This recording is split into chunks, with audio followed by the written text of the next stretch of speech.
Well, that escalated quickly, didn't it?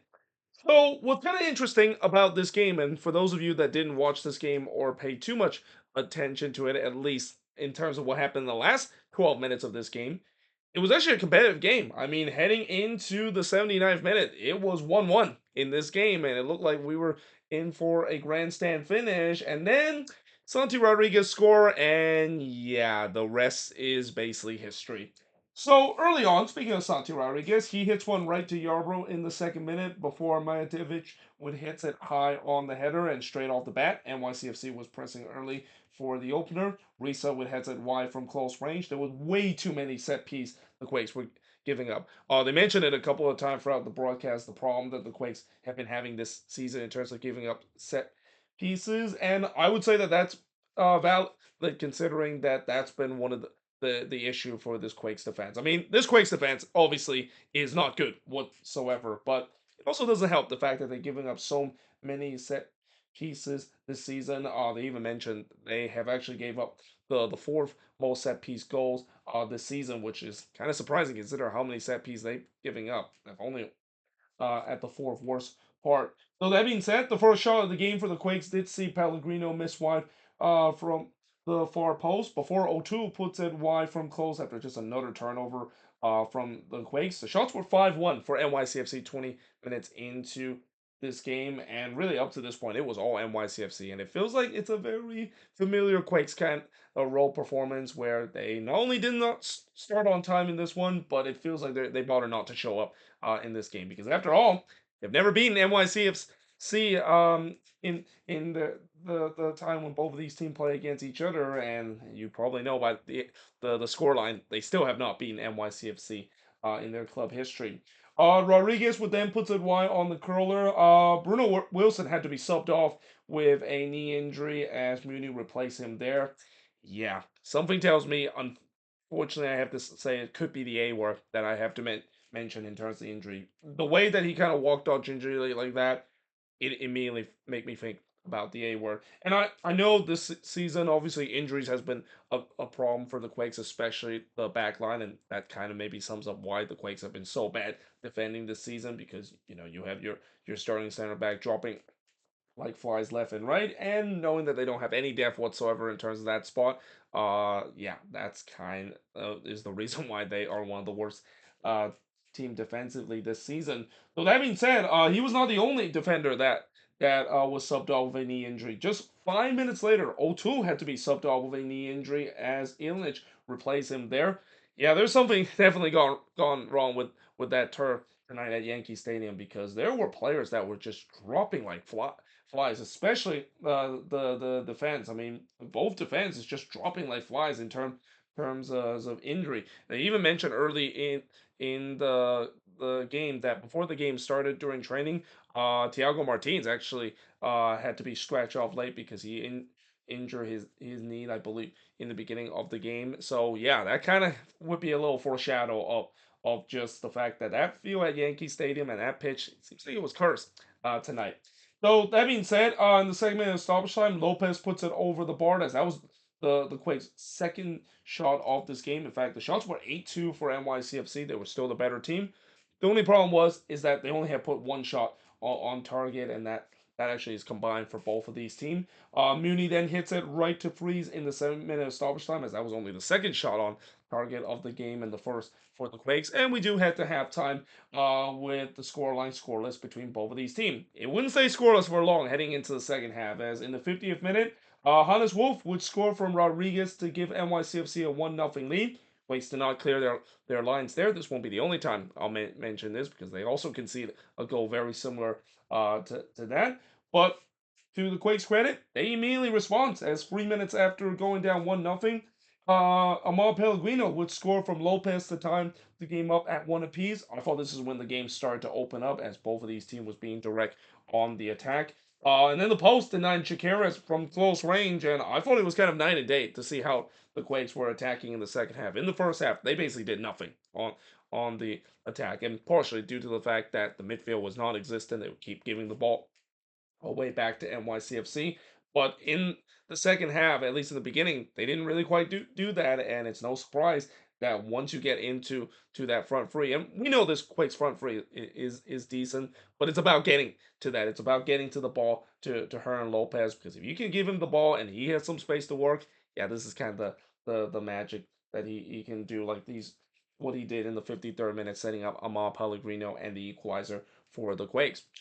Jones then fires it wide from long range before Espinoza hits it right to freeze. As I thought this game started to become on a knife edge, because it was kind of back and forth. Both of these teams were exchanging chances. Freeze then had to be subbed off with a knee injury again, just to show you that the field is definitely cursed here. And Barraza actually replaced him as a result of that. The good news for Luis Barraza, he didn't really have to do too much in this game. Also, in that same substitution, Maxi Morales was actually subbed on into this game, and they mentioned this is his first time that he's been subbed on ever since he suffered that torn ACL back in September. And I'm not gonna lie, I was kind of shocked to see Maxi Morales back in this team. I thought when he suffered that torn ACL back in September, that was it for his time with NYCFC, and it would be kind of such a cruel way for such a legend that he is with NYCFC, and like that. But credit to him, and certainly credit to NYCFC giving him a new contract. I think his contract was expired last season, so they must have gave him a bit of an extension,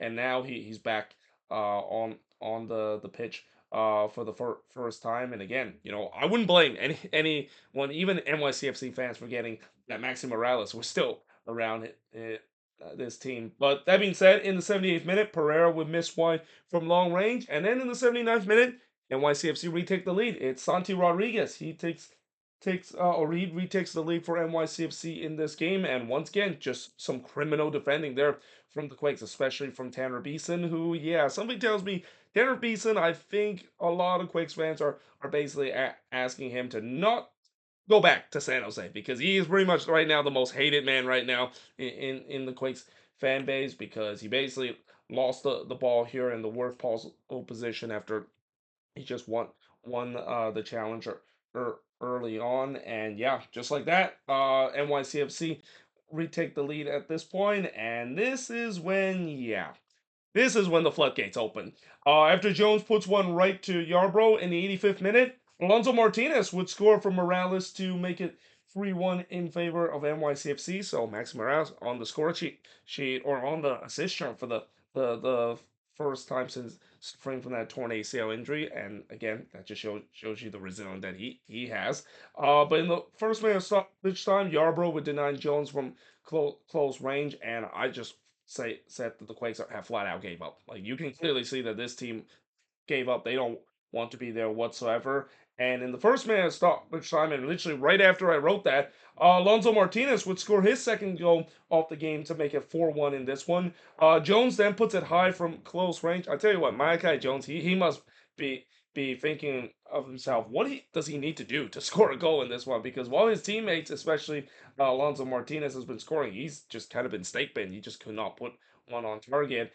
And I also wrote, this feels like it's a shade of Chris Leach 2017 rope performance from the Quakes, because this is kind of what we saw when Chris Leach was the interim head coach of this team back in 2017, where, on the road, they would be competitive, and then as soon as they gave up a goal, the heads just completely dropped with this team, and they just completely imploded and just giving up goals at will. And yeah, it seems like it's a repeat in this game, and not a great memories of repeating this one, because in the 6 minute stoppage time, it would be 5-1 in favor of NYCFC, as Alonso Martinez would complete his hat trick from Pereira and Jones to make it 5-1 in this one. So already, you probably have already got your player of the week with Alonso Martinez, who, by the way, just came off the bench in this game and didn't score his first goal until the 85th minute. That has to be one of the quickest and probably the latest you would start your hat trick in MLS history. I don't think I've ever seen a player that came on to this game or score his first goal like